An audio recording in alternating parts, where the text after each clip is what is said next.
Okay, there again is Sam's new design, modified a little bit with our coloured background, which is a brilliant example of a creation. Now, can I encourage you as we talk about this issue? Everyone can recognise a creation, both ours as well as God's. That didn't happen by itself.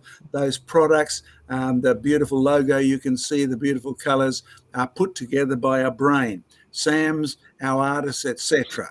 So our subject never apologises. Our ministry never apologizes by telling you Romans chapter 1 and verse 20 is 100% true, and there is no ambiguity about the subject of creation. Okay, we are setting up as a group around the globe various creation discovery networks, swapping materials from one to the other as soon as we sort of get that network set up, but it works brilliantly.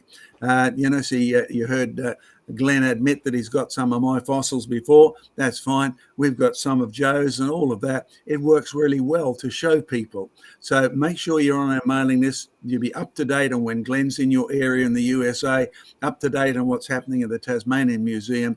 And remember, we shared a couple of weeks ago, a businessman had offered us free use of all the office space in his building to start up our new museum. Just very, very encouraging. Our storage space is now on the right-hand side of number 9 there, and it's fabulous to have a place to store millions of fossils. And there's our theme for this museum. Museum, M-U-S-E, means to think. So there's a very good verse about what museums should exist for. And the first ones did, to get you to think about the work of Jesus Christ. The first scientific papers, Isaac Newton's. If you read the Introduction to Principia, you'll find that it's all about to the honor and glory of Jesus Christ. Well, we're encouraging you. You want to come to our museum? We will make you think, and we are trying to get his mind in you. Yes, we've had homeschooling groups there, and you see the guy leaning over? And that was the point where he offered to help us build new Perspex cases and to be associated with the ministry. Great. We take all volunteers that we can. Fossil skulls, homeschooling groups answering questions about them. No, we don't take the tack of telling you what to think. We give you Q&A sheets and we make you think. Yeah, I know it's much easier to watch the Flintstones or the stuff on TV where you don't have to think. But in reality, you come to our museum and we will make you think about the evidence, because the Bible is emphatic. The evidence points clearly to Creator and creation. Yes, we're going to be talking about this guy tonight. There's one of our casts. No, the arms belong to Dr. Diane. She may be a member of our cast, but she's holding up a cast of a velociraptor. And on the right-hand side is a roughly pretty well accurate size of velociraptor reel. There's Dr. Diane holding almost a 1-for-1. This came out as a toy. If you are looking for it at the moment, I'm not sure it's been a really good seller for Amazon, but you can find lots of them at fairly reduced prices now. If you're running a creation museum, grab them while they still exist and don't go out of print. Why aren't they popular? Well, the ones in the movies, Jurassic Park and all of that, were much bigger than that. But the evidence, well, this is just about to arrive in Australia. That's a velociraptor, a cast. Several things you can figure out from him. He's not big. He's only the size you saw in Diane's lap, and he drowned. You see his tail bent up and his skull bent back. Any reptilian creature with a long enough neck, or a bird with a long enough neck, and any creature with a long tail, if it drowns, that's what it will do. Take up that cast shape. And you're right. We're going to be talking about fossil velociraptors tonight, and did they have feathers? But I'll save that for a little bit, because Joe and Diane will bring that up too. But there's no doubt about it, whenever you find a dinosaur or a reptile, a lizard, or even a bird where its neck is burnt back and its tail, short or long, goes like that, you know it was drowned. The experiments have been done. Rather gory experiments. If you want to look them up, they're filed on our website. But in reality, that is the result of drowning. But there's one thing the papers don't mention. If you want to actually preserve the fossil in its drowned state, you have to bury it totally in just a few minutes. Because if you don't know it, When you are dead, your muscles relax.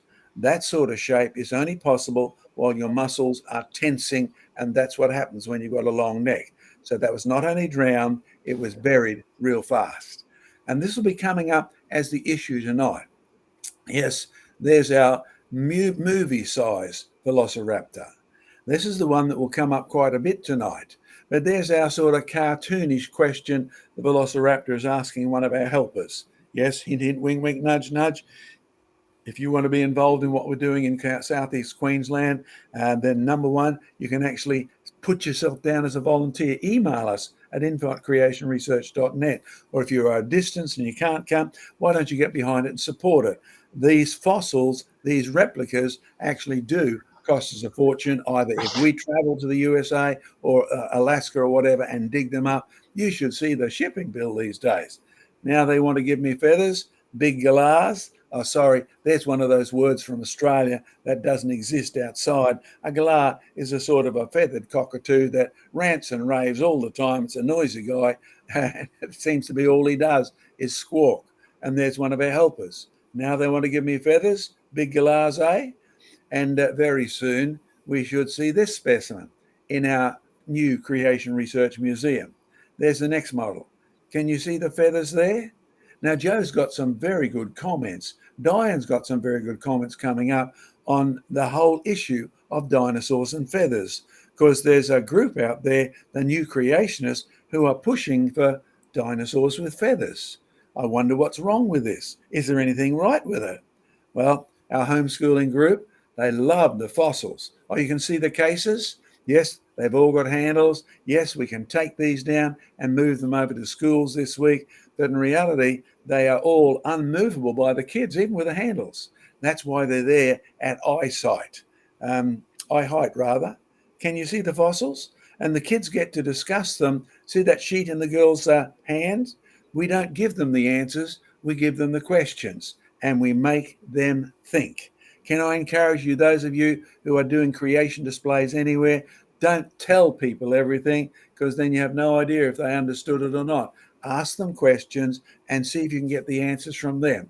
Because since the Bible said the evidence is actually self-evident, everybody can see it, everybody can know it, everybody can understand it. Romans 1:18-20.